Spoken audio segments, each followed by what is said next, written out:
langu jina naitwa Nguvu Red Chengula, mkurugenzi wa shule za Sani Academy, yani Sun Primary and Secondary School zinazopatikana hapa Iringa Manispaa, kata Mwangata.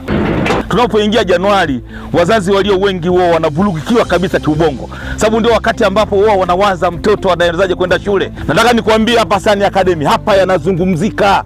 Wewe tu unashindwaje kwa mfano? Lakini pia ada tumesema unaweza kuruhusiwa kulipa kwa awamu 4, unaweza ukalipa kwa kila mwezi, unaweza ukalipa kwa kila wiki, lakini pia unaweza ukalipa kwa kila siku, ukacheza kama kikoba. Mlete mtoto Sani Academy, hapa yanazungumzika. Na uzuri sasa, hapa unazungumza na mwenye duka, sio muuza duka.